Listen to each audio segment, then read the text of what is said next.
para vender la idea de que los ciudadanos farsa, magistrados y ministros, y hasta ahora lo que hemos visto es una farsa. Es una farsa, un proceso deliberadamente enredado por el régimen para vender la idea de que los ciudadanos decidirán a quién poner en el Poder Judicial, cuando en realidad Morena ha hecho todo para que solo haya candidatos afines a sus intereses. ¿De verdad es Morena quien ha hecho todo para que solo haya candidatos afines a sus intereses? Loret de Mola quiso afectar al gobierno de Claudia Sheinbaum, quiere afectar la elección del Poder Judicial, generando enorme desprestigio. Bueno, pues no se dio cuenta de lo que en realidad hizo. Le salió el tiro por la culata a Carlos Loret de Mola. Resulta que todo de lo que acusó al gobierno de Claudia Sheinbaum, todo de lo que acusó a Morena en la elección al Poder Judicial, es lo que está haciendo nada más y nada menos que Norma Piña. Y es que se dio a conocer una lista en donde Fernando Noroña no solamente los acusó como hace Loret de Mola, sino que además sacó los nombres, sí, con todo y nombres. Gerardo Fernández Noroña acusó al Poder Judicial de acomodar las reglas del proceso para que quienes quedaran inscritos tengan pase directo en la boleta sin pasar por la tómbola, y además los nombres de estas personas son bastante peculiares, sí. Estaríamos hablando no solamente de gente relacionada con el prianismo, sino también de gente que tiene una larga cola que le pisen. Les voy a mostrar los nombres de estas personas. Justamente hoy Claudia Sheinbaum en la conferencia de prensa mañanera hablaba de que varias de las personas que eligió la Suprema Corte, la de Norma Piña, tendrían implicaciones o estarían vinculados con Genaro García Luna. ¿Quiénes son realmente los que están manipulando la elección del Poder Judicial? Bueno, queda claro que no es la presidenta Claudia Sheinbaum, sino Norma Piña. Ciro le voló los dientes al ministro Lainez Potisek después de tremendo drama que hizo. Hizo un drama tremendo en su programa y Ciro Gómez Leiva lo increpó al recordarle que se quedaron solos. Nadie los apoyó ni los apoyará. ¿Se van a quedar así? Vestidos y alborotados. Noroña además expuso al juez que solicitó un amparo para detener la elección al Poder Judicial y el amparo se lo dio a sí mismo. De ese tamaño el descaro, y si de descaro hablamos, tendremos que hablar de Maru Campos. Sí, la gobernadora panista de Chihuahua resulta que se casó con su proveedor, sí. La propia gobernadora decidió que el mejor personaje para darle contratos con el gobierno era su futuro marido, ahora oficialmente su esposo. Así el tamaño de sus personajes. En vivo se agarraron del chongo Guadalupe Chavira y Jorge Romero. ¿Por qué? Pues porque incomodaron al líder del cártel inmobiliario recordándole sus vínculos justamente con este grupo delictivo en la Ciudad de México mientras discutían una discusión sobre la reforma al Infonavit. Y es que quienes no tienen cara para hablar de vivienda son justamente los panistas. La presidenta Claudia Sheinbaum además le da revés a estos mismos farsantes. Se acabaron las privatizaciones de los gobiernos neoliberales. Se hizo un acuerdo histórico. ¿Sí? Porque se acabó el sistema de vendepatrias y hoy se recupera la soberanía. Te voy a platicar de qué estamos hablando. Además, hablaremos del gobernador de Sinaloa, Rubén Rocha Moya, y de un dato importante que reveló Andrea Chávez y del que nadie había mencionado absolutamente nada, pero más importante aún, del que la derecha mexicana no quiere hablar, porque están politizando, como es costumbre, la violencia en Sinaloa y una situación gravísima para el pueblo de México. La presidenta Claudia Sheinbaum adelanta plan de inversiones de CFE y Trump. Trump sigue amenazando con aranceles. ¿Podrían llegar o no el 1 de febrero? De esto hablaremos en unos momentos. Quédate conmigo. Yo soy Yasira Handal. Comenzamos. Rápido, iniciando con la noticia y la información más importante noticiosos. Y es que, fíjense que en torno a la elección del Poder Judicial, salió Loret de Mola con sus ya acostumbrados montajes, con sus discursos amañados, por supuesto, en contra del gobierno, tratando de defender a Norma Piña, tratando de defender a un Poder Judicial, a una Suprema Corte que está corrompida a más no poder. No solamente a una Suprema Corte que está corrompida, sino a todos aquellos que se benefician de esa corrupción, de ese nepotismo, de ese desfalco al presupuesto público. Bueno, pues esto dijo Loret de Mola sin darse cuenta que sus dichos y sus palabras terminarían siendo una traición para Norma Piña, y así le salió el tiro por la culata. Faltan 5 meses para la elección de jueces, magistrados y ministros, y hasta ahora lo que hemos visto es una farsa.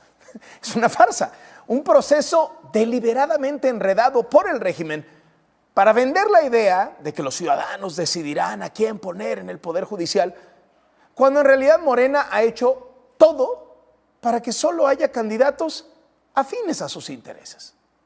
Porque en el fondo lo que quieren es sacar a todos los jueces, magistrados y ministros incómodos para el gobierno. Los que frenaron la devastación de la selva con el Tren Maya, los que dieron amparos a los pacientes para que recibieran sus tratamientos, sus medicinas. Por eso se inventaron un proceso de elección judicial que ellos mismos no están respetando. Se fijan plazos que no cumplen. Ponen requisitos a los candidatos, pero no los revisan. Le piden al INE organizar una elección en todo el país, pero no le dan dinero. Loret de Mola no se dio cuenta que lo que estaba haciendo con este discurso, este reportaje, era meterle el pie a Norma Piña. ¿Por qué? Porque hoy sacan espuma por la boca diciendo que Morena está boicoteando la democracia en la elección del Poder Judicial, pero no contaba con que salió Gerardo Fernández Noroña a poner en su lugar a Loret de Mola y a Norma Piña. Acusó al Poder Judicial, porque fíjense, todo lo que denuncia Carlos Loret de Mola, que supuestamente está haciendo Morena, es lo que estaría haciendo el Poder Judicial. El Poder Judicial estuvo acomodando las reglas del proceso, ¿para qué? Para que todas las mujeres inscritas tengan pase directo en la boleta sin pasar por la tómbola. ¿La tómbola para qué era? Para que la decisión fuera imparcial, que no fuera por dedazo de este sí, este no, este me cae mejor que aquel, no. Sino que pues por insaculación de los mejores perfiles seleccionados, pues se sacaba uno, ¿no? Bueno, pues resulta que entre estos personajes que salieron a relucir, pues están varios que simpatizan con la derecha mexicana y que simpatizan con el PRIAN. Aquí están quienes no van a ir a insaculación, porque resulta que el Poder Judicial, el Comité Ejecutivo, hizo las cosas de tal manera que, por ejemplo, todas las mujeres inscritas no van a insaculación, porque mandaron un número tan reducido que todas tienen pase directo a la boleta. Les voy a dar algunos nombres. Están Marisela Morales, ni siquiera voy a decir qué eran, aunque es público que fue procuradora de gobierno usurpador de Calderón. Sí, yo sí te voy a decir quién es Marisela Morales. Marisela Morales fue ex procuradora, como bien lo dijo Noroña, de la República de México del 2011 al 2012. No solamente eso, sino que Marisela Morales es opositora del gobierno actual. Marisela Morales fue titular de la PGR en el sexenio de Felipe Calderón y sí, ahora busca ser ministra y tuvo su pase directo a la boleta gracias al Poder Judicial de Norma Piña, que está viendo la manera de poner a sus favoritos, a sus preferidos en esa elección.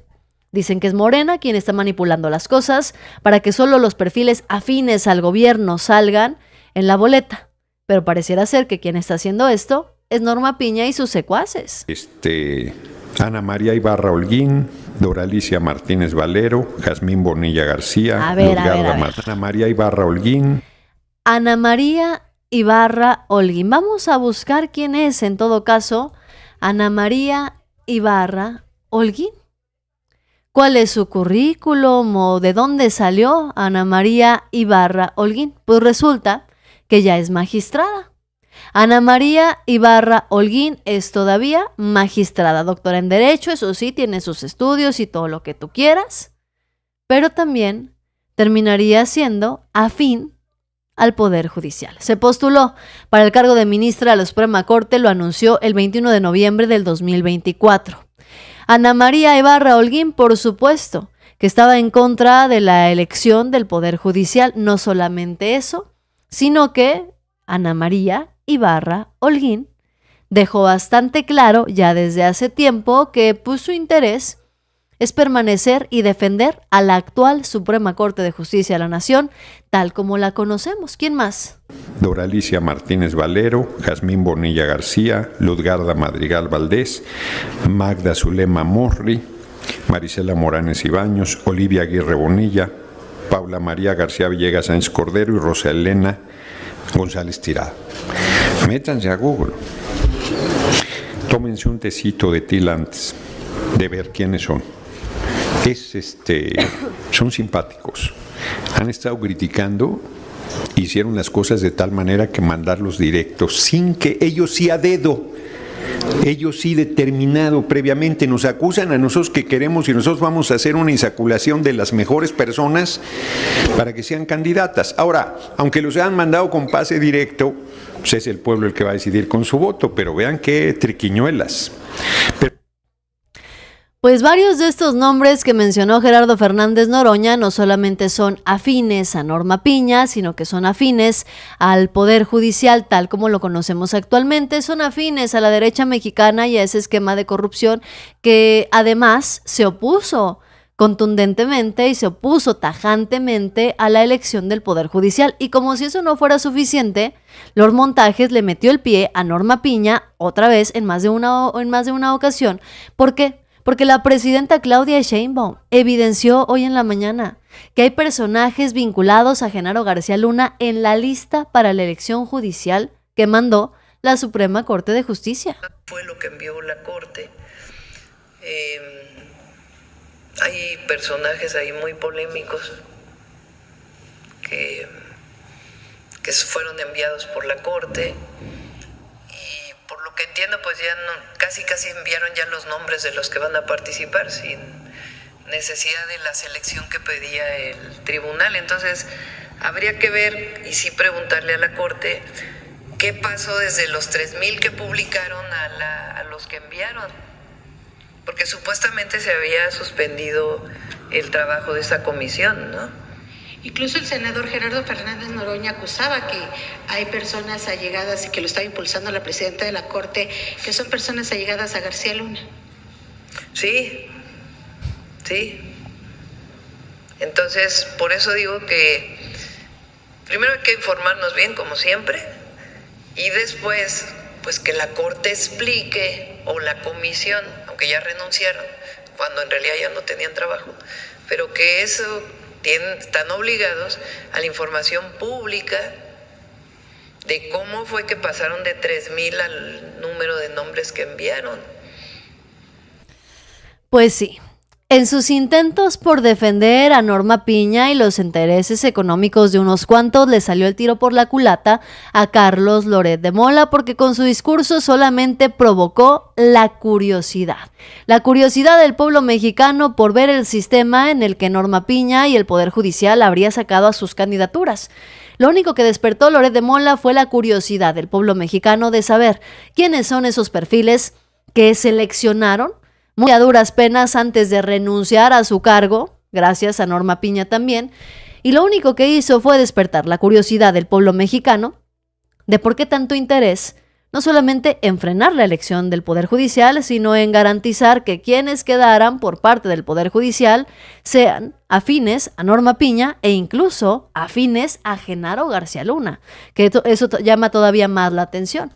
Bueno, pues tan mal están saliendo las cosas a Norma Piña y al Poder Judicial que existe actualmente, que Ciro Gómez Leiva hasta al ministro Javier Lainez le voló los dientes, lo increpó, recordándole que se quedaron solos y además ellos mismos abandonaron a sus porros del Poder Judicial. Están obligando a estas juezas, estos jueces, a o renuncias o vas a la boleta, ¿sí? Y de repente ahora era fundamental, y bueno, fuimos atacados una vez más, y ahora justamente el pleno de la Corte, como si nosotros hubiésemos provocado eso. Y el punto importante, la definición de electoral, porque eso no se ha puesto en la mesa de debate, Ciro. He escuchado gente de interior de la Corte, colegas del como fuera, lo estuvimos viendo, Los jueces están actuando ilegalmente, es inconstitucional, no tienen competencia porque esto es electoral, ¿sí? Incluso pues, el tribunal mandó vista en... Pero en los hechos se quedaron solos los 5 integrantes, Javier. Quizá estamos muy distraídos y no escuchamos algunas voces que los arroparon, pero los 5 integrantes del comité finalmente lo que hicieron fue acatar los fallos de 2 jueces. Es correcto. Y repetir, tiene que venir un tribunal de alzada para echar abajo esa determinación. Y yo no escuché voces muy animadas, voces fuertes apoyándolos. Quizá estamos muy distraídos en otros temas, pero no las escuché. Claro. Y ahí está el desenlace. Sí, y finalmente totalmente. Las resoluciones de esos 2 jueces pues fueron desacatadas en los hechos.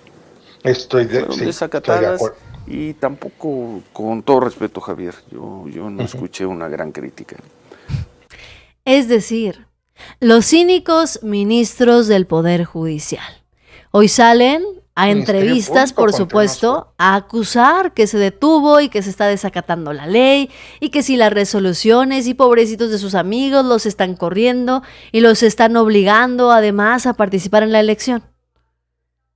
Pero lo hacen desde las entrevistas, con un teléfono en mano, desde la comodidad de su oficina o de su casa.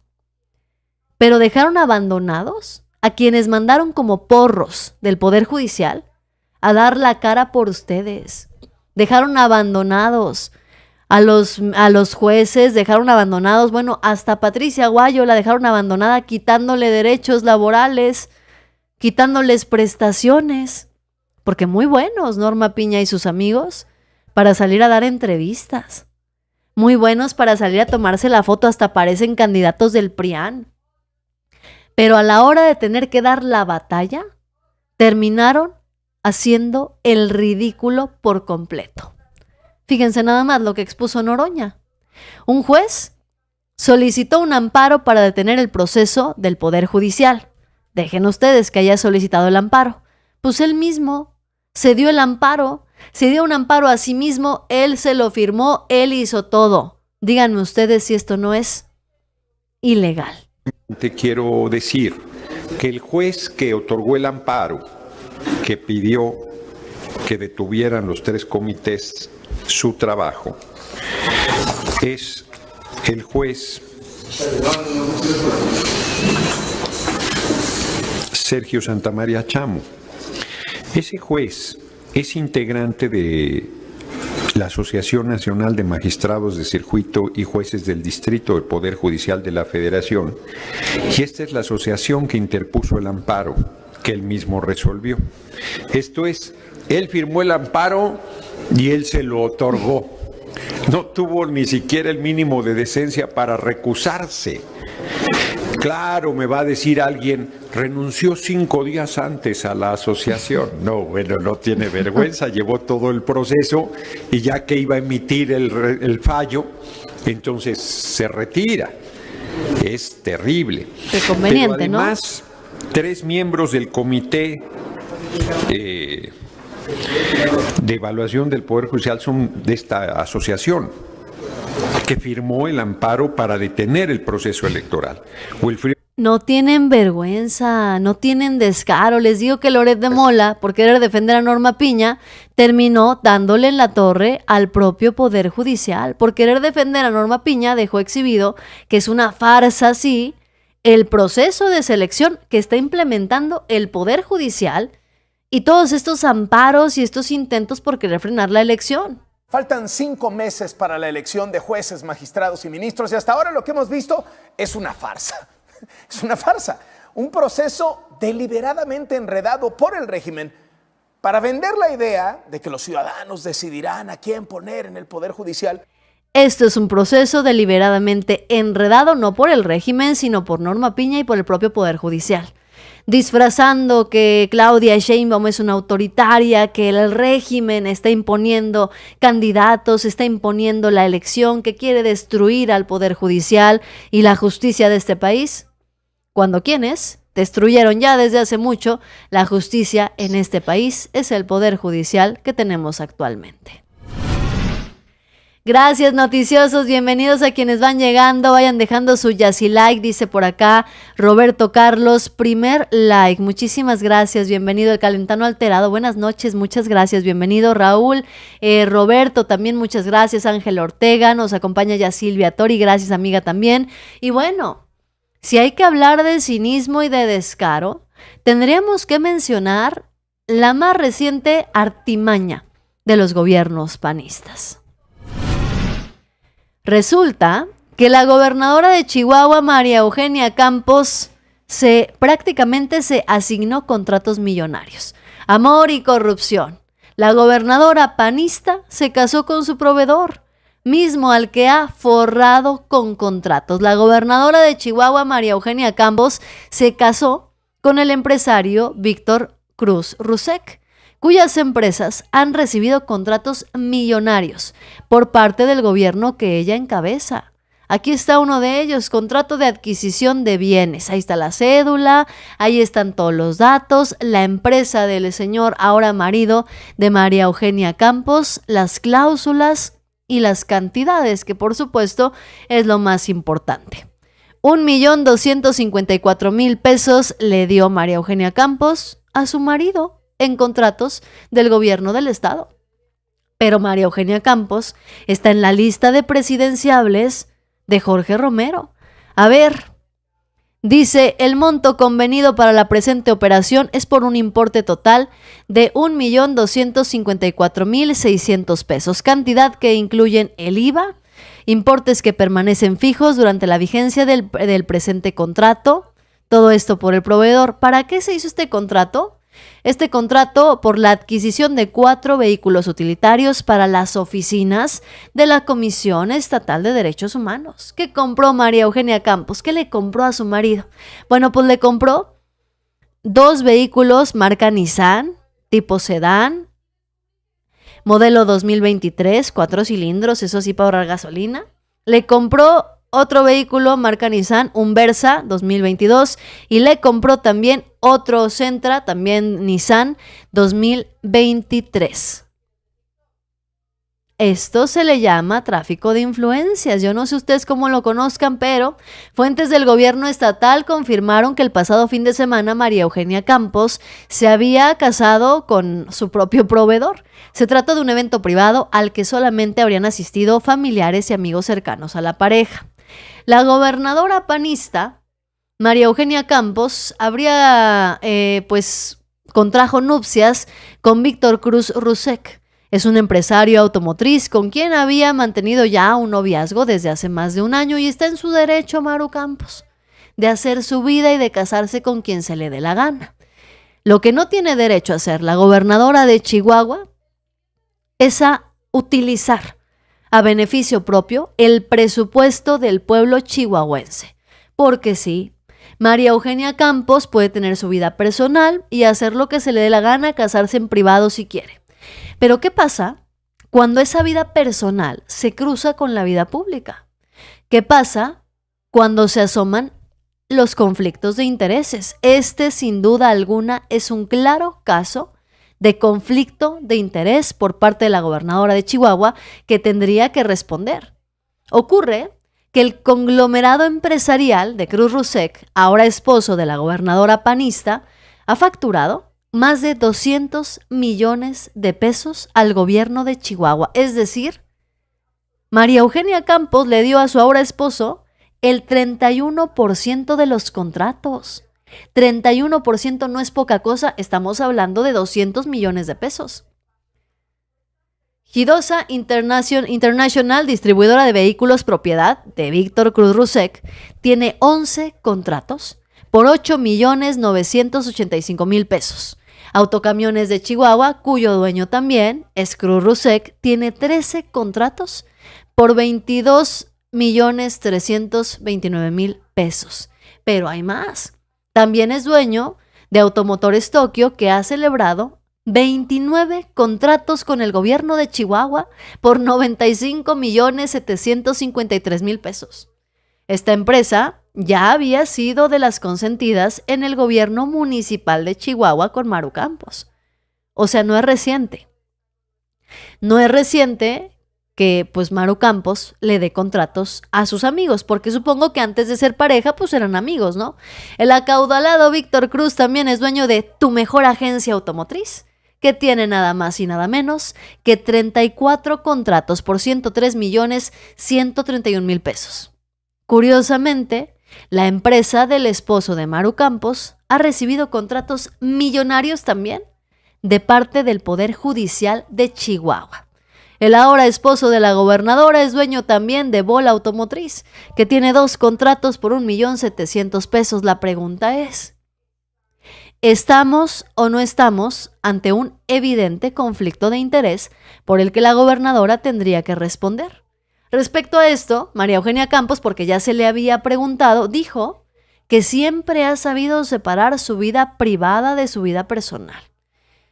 Que si en lugar de ser mujer ella fuera hombre, nadie le estaría diciendo cosas por los contratos millonarios de su marido. ¿De verdad esa fue la justificación de María Eugenia Campos?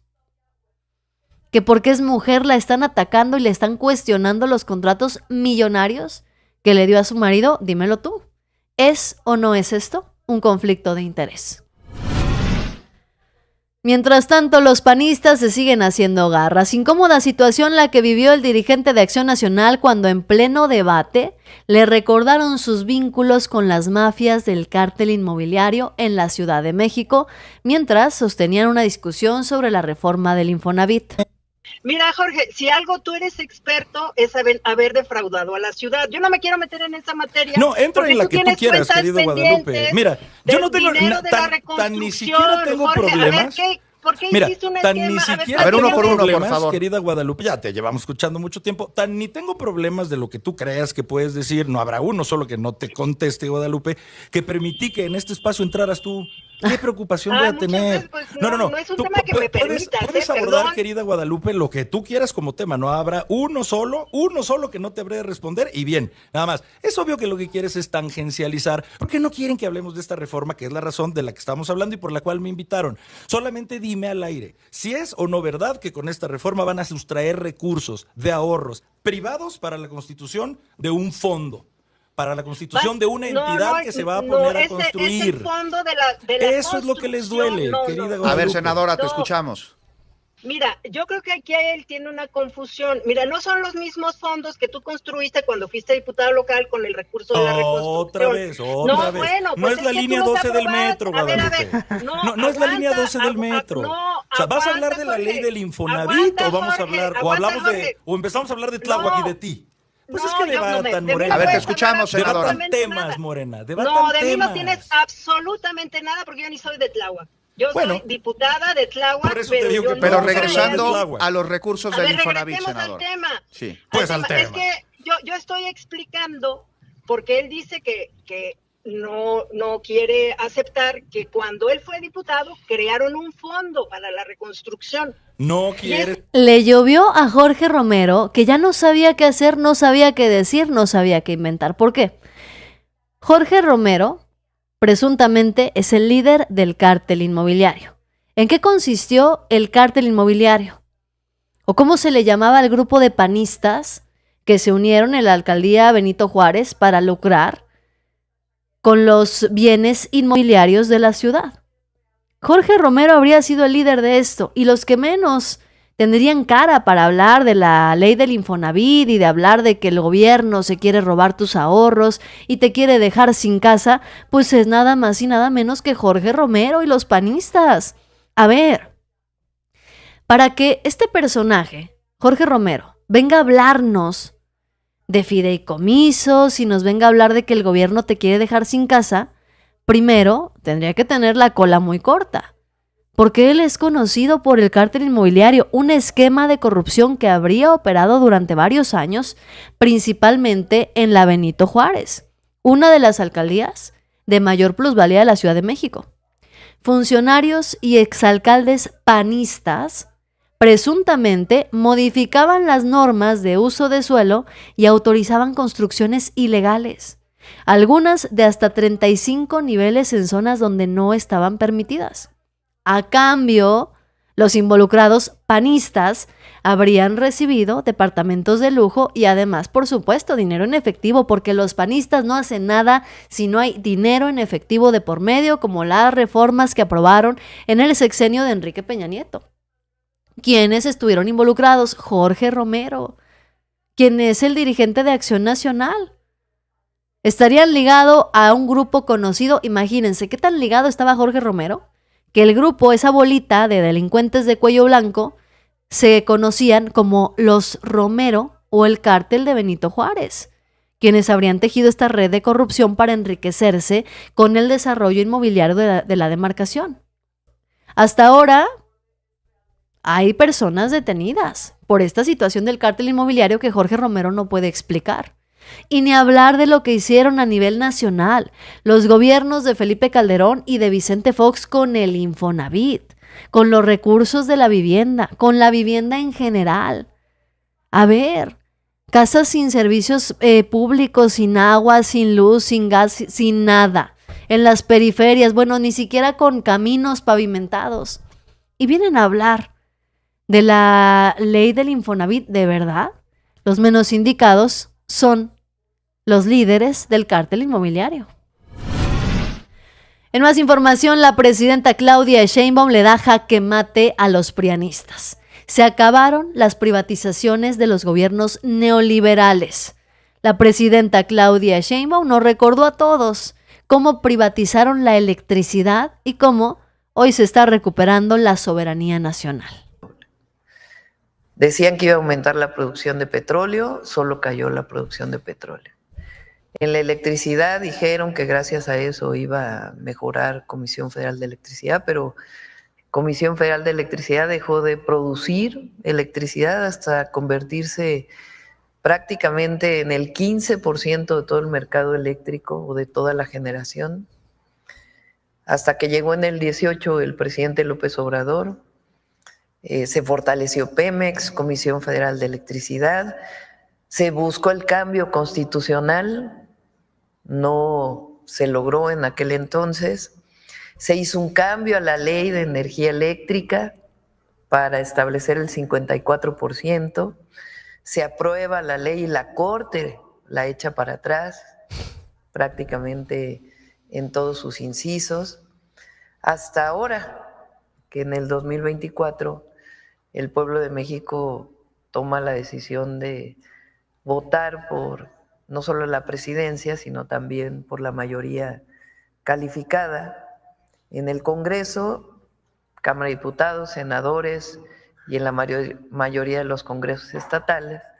Viene esta reforma constitucional y ahora pues estas nuevas leyes que sustituyen por completo a las leyes de la reforma del 2013 y establecen un esquema de fortalecimiento de la empresa pública y al mismo tiempo deja participación privada, ordenada, transparente, sin los mecanismos de...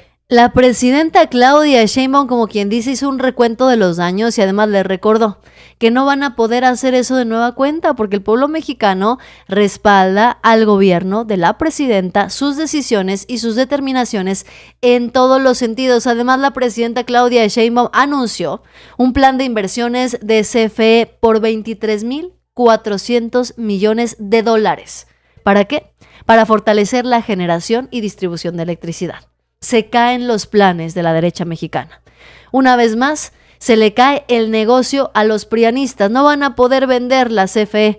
La querían malbaratar y ofrecerla a cambio de sobornos a empresas extranjeras y privadas. No se va a poder.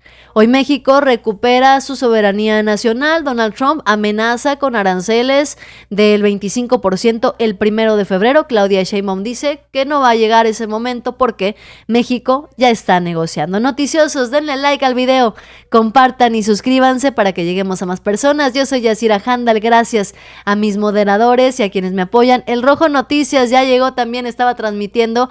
Vayan a suscribirse al canal de mi papá. Vayan inmediatamente noticiosos, El Rojo Noticias, así le ponen todo completito y allá nos vemos, nos comentamos y aquí también activa la campanita para que te lleguen las notificaciones. Que tengas bonito día. Te veo el día de mañana con más información. Bye bye.